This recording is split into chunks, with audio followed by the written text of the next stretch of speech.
Hola, buenas noches, bienvenidos. Soy Gladys Rodríguez y saludo como siempre en nombre de todo el equipo. Comenzamos el programa de hoy hablando de política local en Estados Unidos porque el expresidente Donald Trump enfrenta una demanda por fraude en su empresa después de 3 años de investigación por parte de las autoridades de Nueva York. La Fiscalía de Nueva York presentó este miércoles una demanda civil en el Tribunal Supremo de ese estado contra Trump, sus hijos Donald Jr., Ivanka y Eric, también la empresa, la organización Trump, y otros altos ejecutivos por enriquecerse ilegalmente y mentir al sistema. We are requiring Mr. Trump and the Trump Organization to disgorge the financial benefits obtained through the persistent fraudulent practices, an estimated, a baseline, at the minimum of $250 million.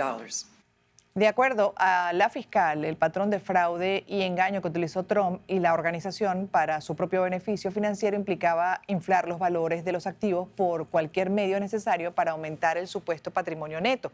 Y luego ese patrimonio neto fue utilizado para mejorar aún más su posición financiera, tergiversando intencionalmente, según la fiscal, sus finanzas para obtener un beneficio económico.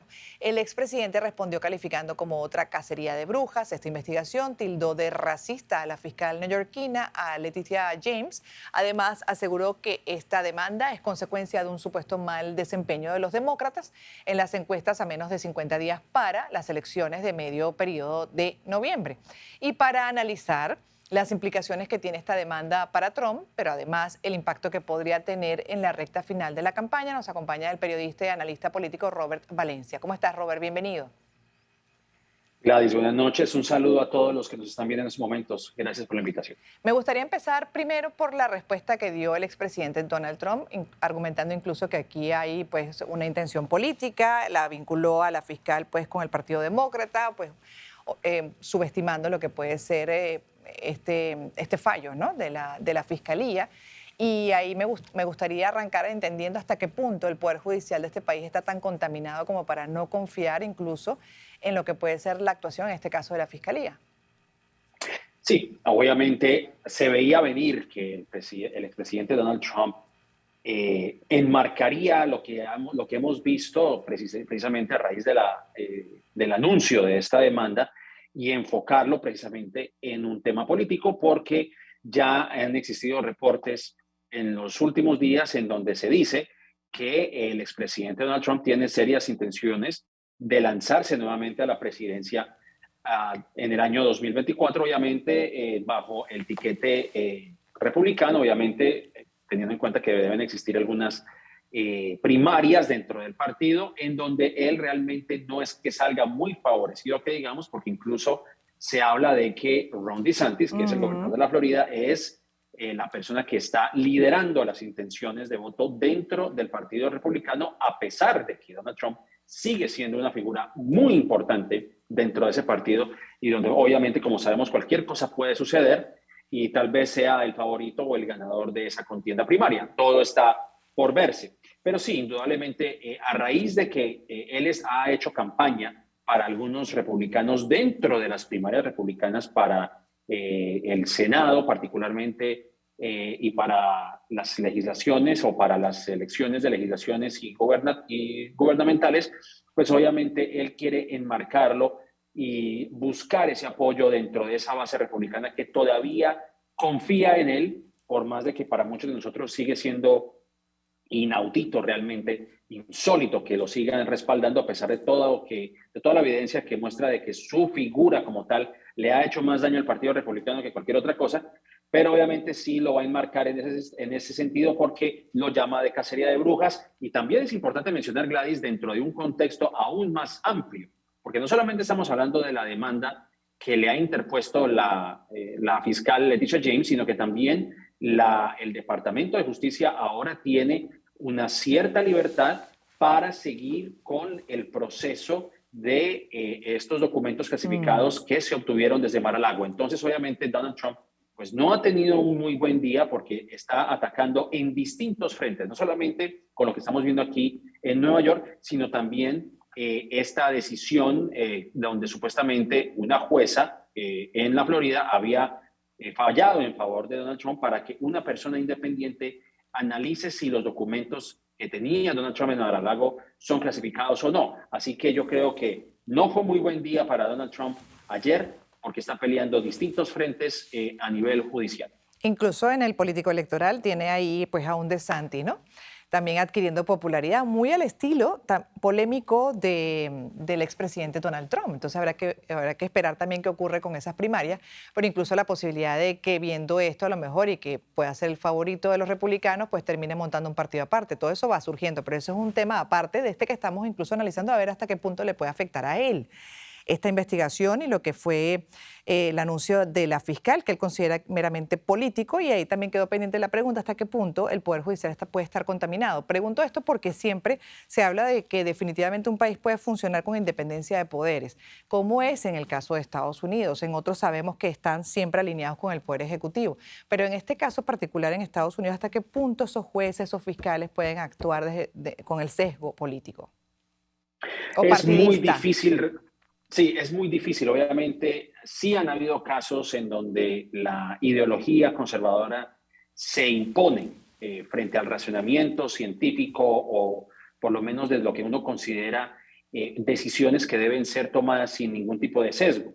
Y hablo específicamente de la Corte Suprema de Justicia, en este caso, citando un ejemplo de muchos ejemplos, en donde una gran mayoría conservadora, como tú sabes, la composición de la Corte Suprema es de seis de un radio de 6 a 2 o de 6 a 3, en este caso 6 conservadores, 3 liberales, en donde se han tomado decisiones muy controversiales que incluso le han hecho daño también a las aspiraciones, de alguna manera, aspiraciones republicanas. Hablo del tema del aborto, por ejemplo, que ha sido una de las decisiones más controversiales de la Corte Suprema, temas ambientales, etcétera.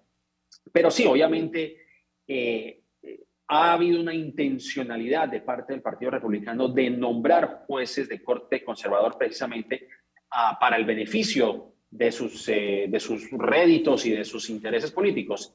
El caso de Donald Trump es un claro ejemplo, que la jueza quien le dio esa victoria a Donald Trump de usar o de nombrar a una persona independiente y que revise si lo que ocurrió fue un ataque a la cuarta enmienda, como él viene señalando, que no se cumplió la cuarta enmienda, que fue la de dar un debido proceso para hacer un allanamiento, etcétera, etcétera, pues eso fue un triunfo, porque obviamente esta jueza de la Florida fue nombrada y postulada por Donald Trump. Ahora, no quiere decir que todos los jueces que aunque han sido nominados por los republicanos, vayan a estar a favor de los republicanos al 100%. Ahora, es decir, creo que ha habido cierta independencia, sí existe una tendencia, pero todo resta saber qué es lo que va a ocurrir de aquí en adelante. Y hablo en el caso de Nueva York, porque obviamente, aunque se hizo esta denuncia, este anuncio como tal, pues eso puede tomar meses. O sea, esto va a ser una batalla judicial larga. No sabemos a qué otras esferas judiciales puede llevar esto a cabo. Es decir, obviamente yo creo que esa es la intención de Donald Trump, de llevar a esta instancia a un juez que le sea favorable a él y principalmente un juez que haya sido nombrado por él. Lo mismo como ocurrió, es decir, lo que vimos, por ejemplo, con el caso de Mar-a-Lago. Una jueza nombrada por él y que le dio un punto a su favor. Claro, en este caso la fiscal es señalada por él como demócrata y con un interés partidista, ¿no? Pero igual, en la investigación hasta ahora se ha hecho, no fue una investigación de un día para otro, esta investigación lleva ya tiempo y al final es compleja y abarca hasta hijos, empresa, organización. ¿Qué podría derivar de esto si llegaran en algún momento a hacer juicio y considerarlo culpable? ¿Qué podría pasar, Robert? Y ya para terminar. Bueno, puede pasar muchas cosas. Yo creo que el principal objetivo, por lo menos de parte de Letitia James, es de desacreditar a la organización Trump de hacer negocios en Nueva York y de que haya reparaciones. Y como tú acabas de mencionar, Gladys, esto no es nuevo. Es decir, yo creo que las prácticas de Donald Trump han sido conocidas a lo largo y ancho de la ciudad. Es una persona que ha depreciado los precios de algunos predios aquí en Nueva York, empujando a muchas familias desfavorecidas, incluso a hacer prácticas de extorsión para que él sacara adelante proyectos alrededor de la ciudad. Esto ya es conocido, incluso el New York Times ha hecho reportajes amplios al respecto, sino que obviamente pues es una figura que ahora ha adquirido mayor relevancia y que ahora se le están haciendo ese tipo de investigaciones. Y como vuelvo a mencionar, esto puede tomar años, esto puede tomar meses, y lo principal es que hay que esperar si dentro de toda la investigación de fraude que se le está haciendo a Donald Trump, él estuvo conectado o si tuvo una conciencia plena de su parte en hacer esto. De lo contrario, obviamente, los alfiles que le rodean son los que van a llevar las peores de las consecuencias. Como se dice, la espada de Damocles caerá sobre sus allegados, más no sobre él como persona. Y obviamente eso lo va a explotar como si fuera un mártir más de la cacería política que se le quiere hacer y surgir como una figura importante dentro del ala republicana, o por lo menos del ala más, digamos, del ala de la derecha en Estados Unidos. Gracias por haber estado con nosotros, Robert, desde Nueva York, analista político, periodista, Robert Valencia. Y bueno, hablando de esta situación que, como bien dice, recién está pues, ¿no?, en una segunda fase dentro de un proceso de investigación que resultó ahora en esta conclusión de la Fiscalía y hay que ver pues, cómo prospera o no este señalamiento contra el expresidente Donald Trump, su familia, parte de su familia, la organización. Seguiremos en contacto contigo, Robert. Tenemos que hacer una pausa y al regreso revisaremos la investigación también que se hace en contra de Venezuela, el gobierno de Venezuela, no de Venezuela como país, del gobierno venezolano por crímenes de lesa humanidad. Sale un tercer informe en el que ya se menciona una cadena de mando en unos minutos más.